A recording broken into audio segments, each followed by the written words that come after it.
What is the world tree? An essential part of mythology.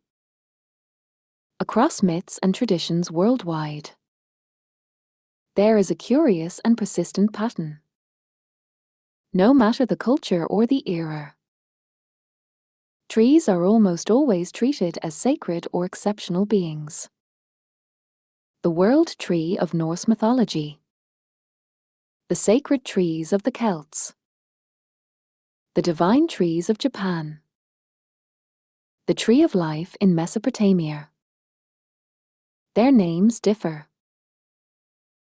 yet trees consistently stand at their center of the world, or at its boundaries. The most common explanation is a familiar one. A tree extends its roots into the earth, raises its trunk in the human realm, and stretches its branches toward the sky,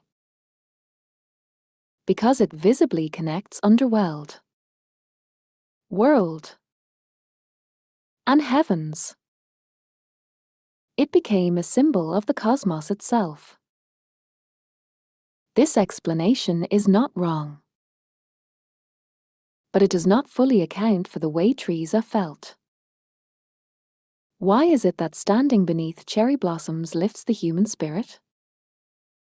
Under their branches, people drink, sing, laugh, and celebrate life. And yet, beneath other trees, people instinctively grow quiet. Words become fewer. One does not linger. The body straightens, almost unconsciously. Is this merely atmosphere? In Chinese Qigong traditions, one sometimes encounters the explanation that trees of yin nature absorb human suffering and fatigue, while trees of yang nature invigorate and enliven those who stand beneath them. At first glance, this may sound spiritual or symbolic, but remarkably similar perceptions appear across cultures. In Europe, trees associated with gatherings and festivals were clearly distinguished from those linked to death and liminality. In Mesopotamia, the willow, often growing near water, was connected to lamentation and the underworld, while other trees symbolized vitality and abundance. The languages differ, yet the embodied experience is strikingly consistent. This tree energizes. That tree quiets. What is especially intriguing is that ancient peoples did not understand these differences through formal classification. They understood them through bodily experience and memory of place.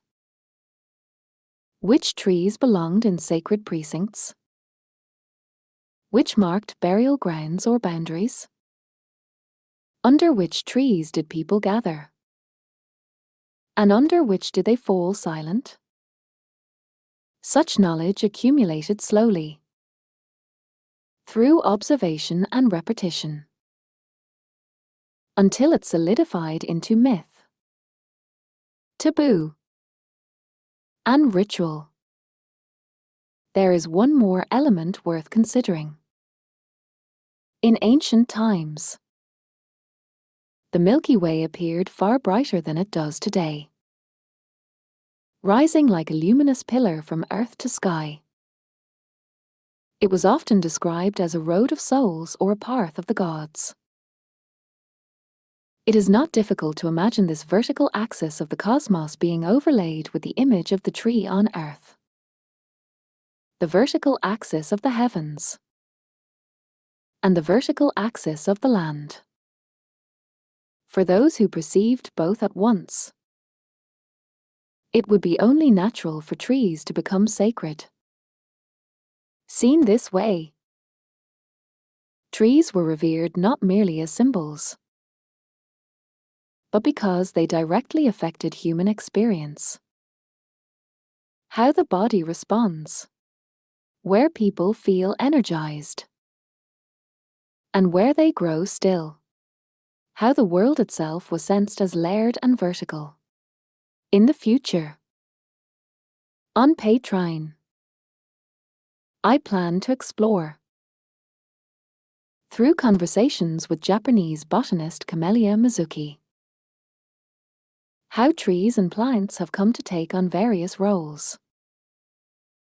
How these roles have influenced our social spaces, myths, and even concepts of the human body.